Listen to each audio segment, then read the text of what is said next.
بسم اللہ الرحمن الرحیم۔ اصول حدیث کا مطالعہ کر رہے تھے، تو نیکسٹ جو ہماری بحث ہے وہ ہے سند کے اعتبار سے، سند کی انتہا کے اعتبار سے حدیث کی اقسام۔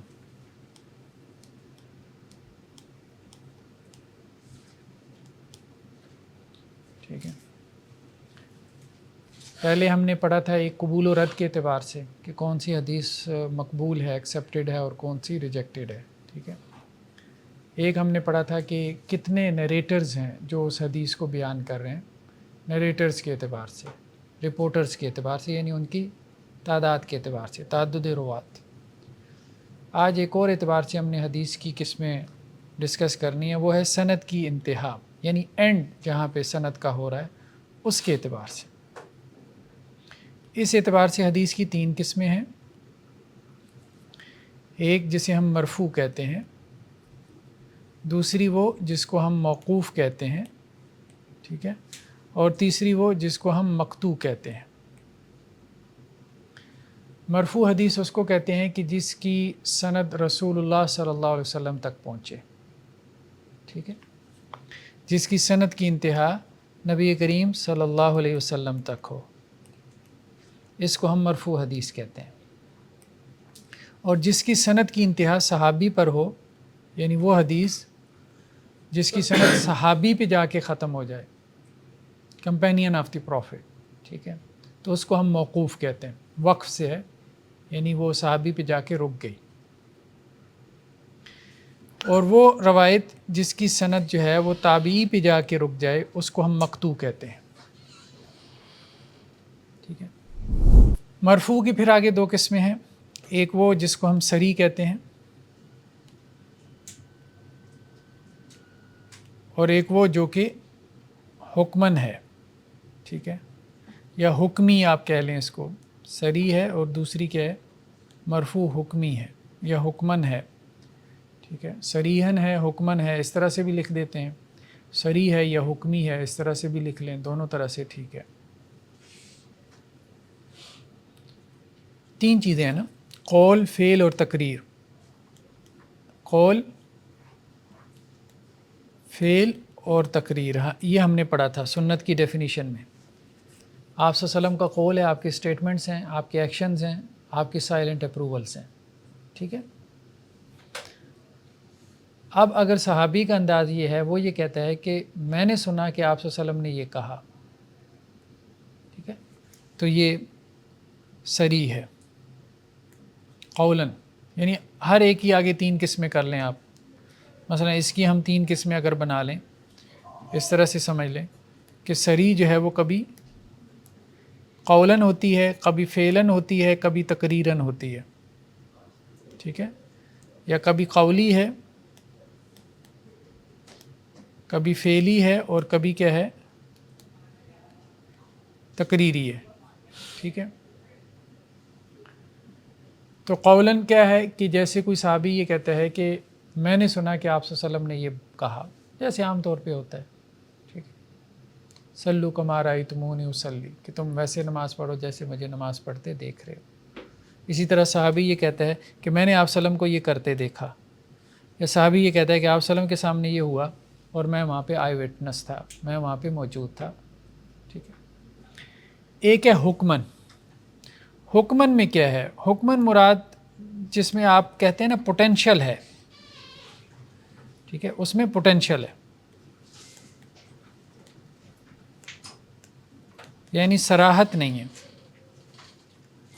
امکان غالب ہے اس میں۔ جیسے حضرت عمار بن یاسر رضی اللہ عنہ سے ہمیں ایک روایت ملتی ہے کہ من صام یوم شک، من صام یوم شک، جس نے شک کے دن کا روزہ رکھا، فقد عصا ابا القاسم، تو اس نے ابو القاسم یعنی رسول اللہ صلی اللہ علیہ وسلم کی نافرمانی کی۔ یہ کس نے کہا؟ حضرت عمار بن یاسر نے۔ من صام یوم شک، اس کو ہم کہتے ہیں مرفوع قولی، ٹھیک ہے، لیکن یہ حکمن ہے، یہ کس کی مثال ہے؟ حکمن کی۔ حضرت عمار بن یاسر یہ نہیں کہہ رہے کہ میں نے سنا کہ آپ صلی اللہ علیہ وسلم نے یہ بات کہی، بلکہ حضرت عمار بن یاسر کیا کہہ رہے ہیں کہ جس نے شک کے دن کا روزہ رکھا اس نے محمد صلی اللہ علیہ وسلم کی نافرمانی کی۔ تو گویا اس حدیث میں یہ پوٹینشل ہے کہ وہ یہ اپنی بات نہیں کر رہے بلکہ رسول اللہ صلی اللہ علیہ وسلم کی بات نقل کر رہے ہیں، بھلے انہوں نے نسبت نہیں کی۔ ٹھیک ہے، تو اس لیے ہم اس کو کہہ رہے ہیں کہ یہ حکمن مرفوع ہے۔ ویسے سند کے اعتبار سے دیکھیں تو یہ صحابی پہ جا کے رک گئی ہے، اس کو موقوف کی کیٹیگری میں ہونا چاہیے تھا، لیکن ہم اس کو موقوف کی کیٹیگری میں نہیں رکھ رہے۔ اس کو یوں بھی بیان کیا جاتا ہے کہ وہ امور جو امور غیبیہ ہوں،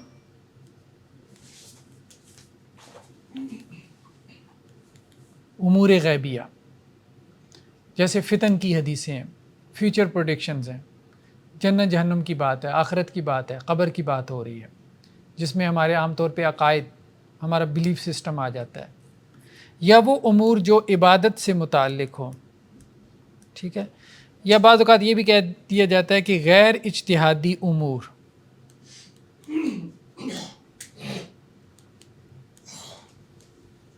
غیر اجتہادی امور۔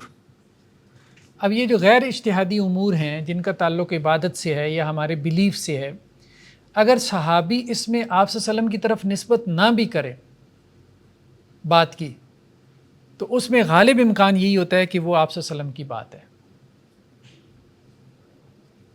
ٹھیک ہے، ہاں اجتہادی امور میں جن کا تعلق اجتہاد سے ہے، رائے سے ہے، اوپینین سے ہے، قیاس سے ہے، اس میں صحابی کی بات اپنی ہو سکتی ہے۔ فعلی کی مثال کیا ہے کہ جیسے حضرت علی رضی اللہ عنہ کے بارے میں آتا ہے کہ انہوں نے صلاۃ الکسوف، ٹھیک ہے، ایک صلاۃ الخسوف ہے اور ایک کیا ہے؟ صلاۃ الکسوف، یعنی سورج گرہن کی جو نماز، ٹھیک ہے، سورج گرہن کی نماز جو ہے حضرت علی رضی اللہ عنہ نے پڑھائی اور اس میں 2 رکوع کیے، ایک رکعت میں 2 رکوع کیے۔ سورج گرہن لگا، حضرت علی رضی اللہ عنہ نے اس کی نماز پڑھائی 2 رکعت، اور اس میں 1 رکعت میں 2 رکوع کیے۔ اب اس معاملے کا تعلق کس سے ہے؟ عبادت سے۔ اب ہم اس کو حضرت علی کا فعل نہیں کہیں گے، بلکہ کیا کہیں گے کہ اللہ کے رسول صلی اللہ علیہ وسلم نے ایسا کیا تھا، تو حضرت علی نے آپ صلی اللہ علیہ وسلم کو دیکھا ہوگا اس لیے انہوں نے ایسا کیا۔ تو وہ امور جن کا تعلق عبادت سے ہو یا امور غیبیہ سے ہو، ان سین سے ہو، اس میں اگر صحابی کی کوئی بات آ جائے یا اس کا کوئی عمل آ جائے، ٹھیک ہے، تو اس میں ہم کہیں گے کہ یہ مرفوع حکمن ہے۔ صراحت سے اس کی نسبت آپ صلی اللہ علیہ وسلم کی طرف نہیں ہو رہی، لیکن اس کے اندر پوٹینشل ہے کہ آپ اس کی نسبت اللہ کے رسول کی طرف کریں۔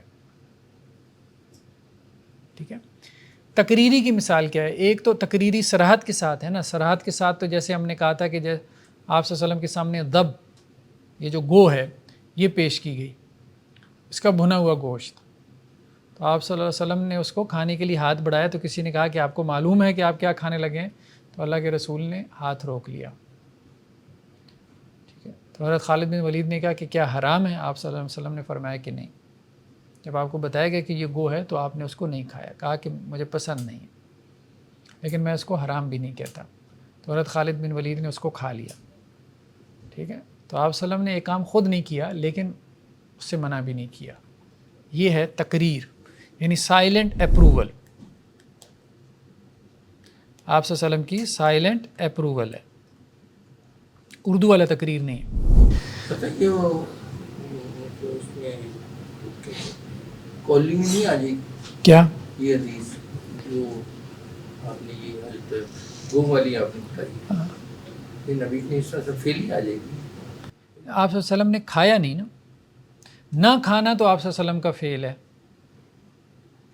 ٹھیک ہے، آپ صلی اللہ علیہ وسلم کا فعل کیا ہے کہ آپ نے نہیں کھایا، ہاں یہ فعل ہی ہے، لیکن تقریری کیا ہے؟ کھانا، یعنی آپ صلی اللہ علیہ وسلم کے سامنے کھائی گئی تو آپ اس پہ خاموش رہے، منع نہیں کیا، اس کو ہم تقریری کہہ رہے ہیں۔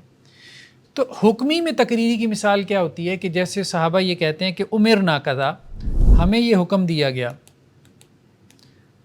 ٹھیک ٹھیک ہے، امرنا کذا، ہمیں اس طرح سے حکم دیا گیا، یا نہینا ان کذا، ہمیں اس سے منع کیا گیا، ٹھیک ہے، ہمیں اس بات سے روک دیا گیا، ہمیں اس کا حکم دیا گیا. تو کون ہے حکم دینے والا؟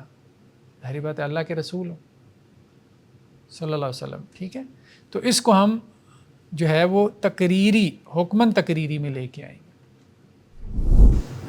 اچھا سر، آپ نے اس میں لکھا کہ عبادات وغیرہ ہو، جی، تو کچھ حلال حرام سے متعلق بھی اس میں چیزیں آئیں گی یا صرف عبادات جو حج، روزہ، نماز، زکوٰۃ؟ حلال حرام جو ہے نا وہ بیسیکلی استدلال ہے. اچھا، ٹھیک ہے، ایک تو صریح حدیث ہے نا، جو صریح حدیث ہے وہ تو صریح ہے، تو باقی بہت کچھ استدلال بھی ہے. ٹھیک ہے، اس لیے حلال حرام میں اختلاف ہو جاتا ہے. اچھا جی، موقوف صحابی کی، یعنی صحابی کا قول، فعل اور تقریر، یہ غیر اجتہادی امور کیا ہے؟ جن میں اجتہاد کی گنجائش نہ ہو، جیسے عبادت میں اجتہاد نہیں. ٹھیک ہے، عبادت میں اجتہاد کس میں ہوتا ہے؟ اعمال میں، ٹھیک ہے، افعال میں. تو وہ چیزیں جو اعمال اور افعال سے متعلق ہوں تو وہ اجتہادی امور کہلاتے ہیں، جن میں آپ استدلال کے ذریعے، استنباط کے ذریعے اپنی فتویٰ، اپنا اوپینین. تو صحابی کا فتویٰ وہ ایک ڈیفرنٹ چیز ہے، اس سے آپ اختلاف کر سکتے ہیں. صحابی کے فتوے کی نسبت آپ وسلم کی طرف نہیں ہو سکتی. ٹھیک ہے، یہ صحابی کا فتویٰ نہیں ہے. مطلب صحابی ایسا فتویٰ نہیں دے گا کہ ایک رکعت میں 2 رکوع کرو. ٹھیک ہے، جب تک کہ اس کے پیچھے اس نے کوئی آپ صلی اللہ علیہ وسلم سے بات سنی نہ ہو. قول، فعل اور تقریر اگر صحابی کی ہو تو اس کو ہم کیا کہتے ہیں؟ موقوف. تو حدیث کی کتابوں میں مرفوع حدیثیں بھی ہیں، موقوف بھی ہیں، مقطوع بھی ہیں. ایون صحیح بخاری میں ہم نے کہا تھا تابعین کے اقوال بھی ہیں. امام بخاری ابراہیم نخعی کو کافی کوٹ کرتے ہیں، تابعین میں سے ہیں. حضرت عبداللہ بن عباس کو نقل کرتے ہیں، انہوں نے یہ کہا، وہ صحابہ میں سے ہیں. تو حدیث کی کتابوں میں صحابہ کے اقوال بھی ہیں، یعنی موقوف حدیثیں بھی ہیں، مقطوع بھی ہیں. لیکن حجت اور بائنڈنگ ہمارے لیے صرف یہ ہے، بس یہ بات کلیئر ہونی چاہیے. صحابہ کے اقوال ہیں، افعال ہیں، صحابہ کے فتاویٰ ہیں، ان کو بیان کریں گے، ہم ریکمینڈ کریں گے، ٹھیک ہے، پروپوگیٹ کریں گے. لیکن اگر کوئی ان سے ڈس ایگری کرتا ہے تو یہ اس کا رائٹ ہے، وہ کر سکتا ہے. اس کی وجہ یہ ہے کہ صحابہ نے خود ایک دوسرے سے ڈس ایگری کیا. جب وہ خود ایک دوسرے کے اوپر پابندی نہیں لگا رہے، خود ان کا ایک کا فتویٰ دوسرے کے اوپر لاگو نہیں ہو رہا اور وہ اس کو لاگو بھی نہیں کر رہے، تو اس کا مطلب یہ ہے کہ بعد میں آنے والے علماء بھی ان سے اختلاف کر سکتے ہیں. اور بعد والوں نے کیا، محدثین نے کیا، فقہا نے کیا، صحابہ سے اختلاف کیا، اور ہر دور میں ہوتا رہا. عامی کی بات نہیں کر رہے، لیکن جو ایکسپرٹ ہے، جو اس فیلڈ کا ہے، اس کی بات کر رہے ہیں کہ وہ اختلاف کر سکتے ہیں. عامی کو تو ظاہری بات ہے فالو کرنا ہی چاہیے. لیکن یہ اختلاف کہاں ہوگا؟ اجتہادی امور میں، عبادت والے امور میں نہیں، عبادت والے امور میں نہیں، عقائد والے امور میں نہیں، کیونکہ وہ تو غیر اجتہادی امور ہیں. ان میں تو امکان غالب یہ ہے کہ وہ رسول اللہ علیہ وسلم کی بات ہو، تو اس لیے ان میں ان سے اختلاف نہیں ہوگا. جہاں ان کی قیاس، ان کی رائے، ان کی اوپینین، ان کا فتویٰ آ سکتا ہے، وہاں ان سے اختلاف ہو سکتا ہے. صحابی کسے کہتے ہیں؟ 3 چیزیں ہیں. ایک ایمان، صحابی کی ڈیفینیشن میں 3 چیزیں ہیں. نمبر 1 ایمان، ٹھیک ہے. نمبر 2 آپ صلی اللہ علیہ وسلم سے ملاقات، اللہ کے رسول صلی اللہ علیہ وسلم سے کیا ہو؟ ملاقات ہو ایمان کی حالت میں. اور نمبر 3 ایمان کی حالت میں ہی وفات ہوئی. 3 چیزیں، تو پھر وہ صحابی ہے. ٹھیک ہے، اگر ایمان نہیں ہے، ملاقات ہے، تو بہت سارے کافروں کی ملاقات ہے. ٹھیک ہے، اگر ایمان کی حالت میں ملاقات ہوئی، بعد میں مرتد ہو گیا، تو پھر بھی ہم اس کو صحابی نہیں شمار کریں گے. ہاں، ایک بندہ مرتد ہو کے دوبارہ مومن ہو گیا، اس کے بارے میں اختلاف ہے، لیکن میجورٹی اس کو صحابہ میں شمار کرتی ہے. ایک ٹرم اور استعمال ہوتی ہے جس کو کہتے ہیں مخضرم. محضرم کسے کہتے ہیں؟ کہ جس نے دور جاہلیت بھی پایا اور دور اسلام کو بھی. وہ آپ وسلم کے زمانے میں موجود تھا، لیکن اس کی اللہ کے وسلم سے ملاقات ثابت نہیں. یعنی اس نے آپ وسلم کا زمانہ پایا ہوش و حواش میں، شعور کے ساتھ. یہ بھی امکان ہے کہ ایمان بھی لے آیا، لیکن آپ وسلم سے ملاقات نہیں ہے. اس کو مخضرم کہتے ہیں، اس کو ہم صحابی نہیں کہہ سکتے. سر اویس کرنے کو کیا کہیں؟ جی، حضرت اویس کرنے. وہ مخضرمین میں آ جاتے ہیں نا، ہاں مخضرمین میں آ جاتے ہیں. تو انہوں نے جو یہاں پہ نام لکھے ہیں بہرحال ان میں ان کا نام نہیں لکھا، واللہ عالم. بہرحال یہ ایک تحقیق طلب موضوع ہوگا کہ وہ اس میں ہیں کہ نہیں ہیں، لیکن جیسا معروف ہے اس کے مطابق تو ان کو ہونا چاہیے. احنف بن قیس، ٹھیک ہے، احنف بن قیس یہ مخضرمین میں سے ہیں. ابو مسلم الخولانی یہ مخضرمین میں سے ہیں. یہ کوئی تقریباً 20 کے قریب لوگ ہیں، ٹھیک ہے، جو مخضرمین میں سے ہیں. ابو عثمان نہدی، ابو رجاء الاتاردی، ٹھیک ہے.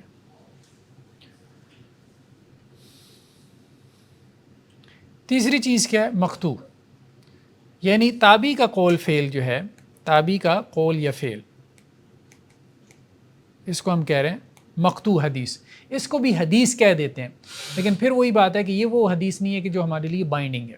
جیسے حضرت حسن بصری کے اقوال، ٹھیک ہے، اچھی بات ہے، بیان کرنے چاہیے سلف کے اقوال، لیکن وہ حجت نہیں ہے. حجت مین بائنڈنگ، لازم نہیں.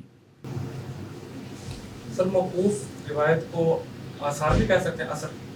موقوف کو آثار بھی کہہ دیتے ہیں، آثار صحابہ اور تابعین، یہ اصطلاح بھی استعمال ہوتی ہے. نیکسٹ کیا ہے؟ سند کے اعتبار سے حدیث کی کچھ اور تقسیمات ہیں. سند کے اعتبار سے، ٹھیک ہے، سند کے پہلو سے، ٹھیک ہے.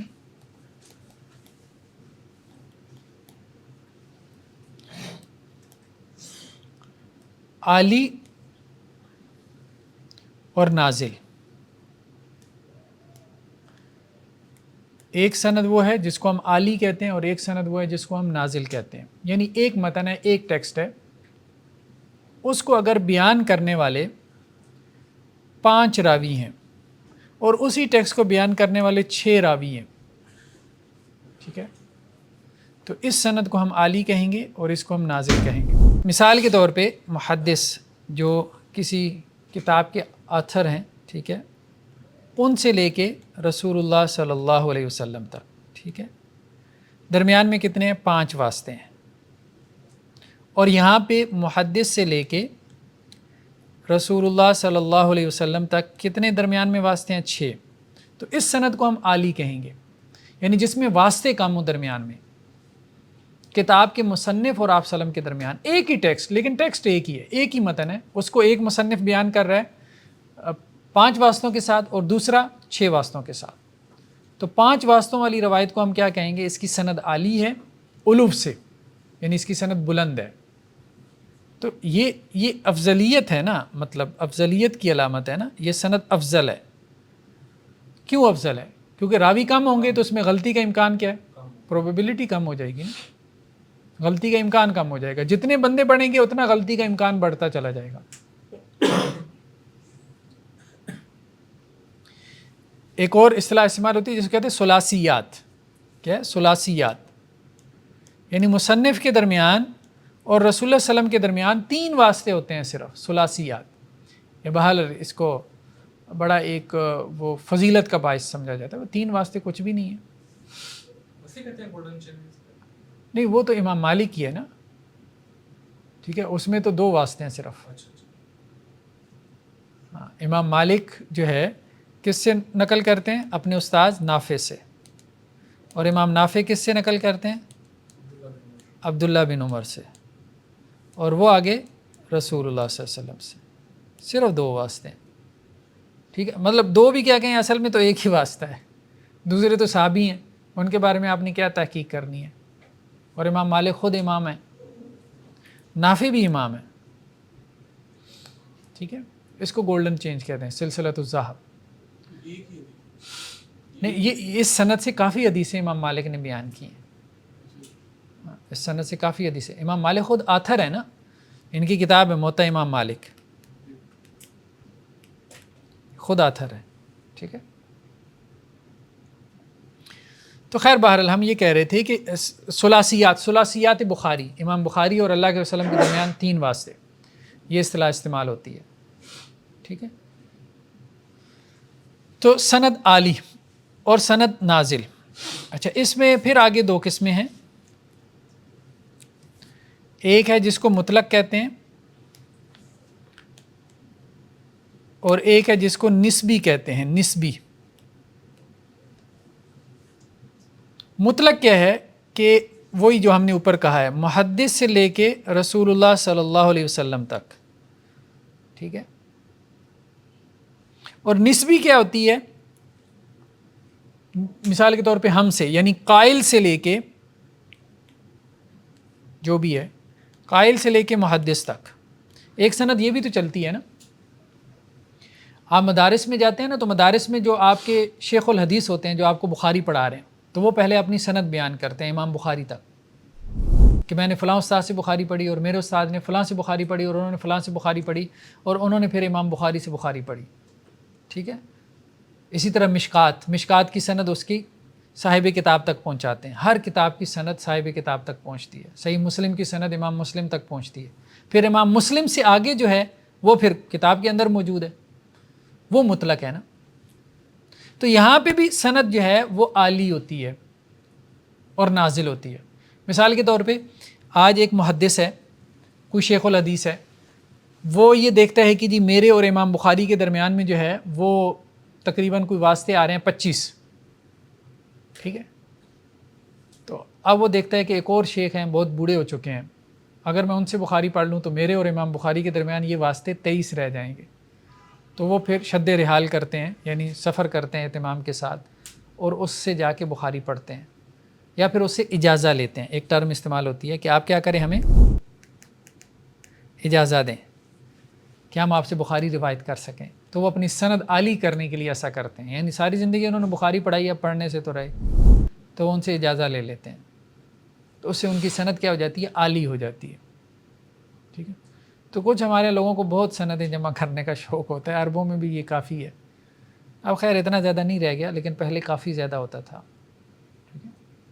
ہم بھی کہہ سکتے ہیں، جی ہم بھی کہہ سکتے ہیں، ہاں سند ہے، ہمارے پاس بھی ہے۔ ہمارے جو استاد سے مدرسے میں جنہوں نے ہمیں وہ مشکات شریف پڑھائی، تو باقاعدہ انہوں نے، مجھے یاد ہے کہ ہمارے پاس جو نسخہ ہوتا تھا اس پہ باقاعدہ لکھواتے تھے کہ لکھو یہ سند ہے اس کی مطلب وہ اہتمام کرواتے تھے کہ میں نے فلاں سے پڑھی، اس نے فلاں سے پڑھی، تو وہ عام طور پہ شاہ اللہ دہلوی تک پہنچا کے چھوڑ دیتے ہیں۔ بر صغیر پاک و ہند میں جو حدیث کی کتابوں کی سند ہے وہ شاہ اللہ دہلوی پہ پہنچا کے چھوڑ دیتے ہیں، کیونکہ اس کے بعد جتنی سندیں ہیں نا وہ بہت معروف ہیں۔ تو ہمارے ہاں بریلوی، دیوبندی، اہل حدیث تینوں کی سندیں عام طور پہ شاہ اللہ دہلوی سے ہو کے گزرتی ہیں، تینوں کی سندیں، یعنی وہ مرکز ہیں، ٹھیک ہے۔ اس کے بعد ساری کتابوں کی سندیں ان سے آگے اوپر چلتی ہیں۔ خیر بار، تو قائل سے لے کے محدث تک، تو یہ اس کو نسبی کہتے ہیں۔ نیکسٹ کیا ہے ہمارے پاس، اقران اور مدبج، روایت الاقران اور مدبج۔ جو ہم نے پچھلی ایگزامپل دی اس میں نسبی وہ ہے جو ہم سے لے کے صاحب کتاب تک، جو مصنف ہے کتاب کا، وہ امام بخاری ہیں، امام مسلم ہیں، امام ترمذی ہیں، جو بھی کتاب آپ پڑھ رہے ہیں، اور مطلق وہ ہے جو کہ محدث سے آگے رسول اللہ صلی اللہ علیہ وسلم تک، ٹھیک ہے۔ اقران اور مدبج، ٹھیک ہے جی۔ ایک اور اعتبار سے حدیث کی جو اقسام ہیں وہ کیا ہیں، اقران اور مدبج۔ ذرا مشکل الفاظ ہیں، مدبج، ٹھیک ہے۔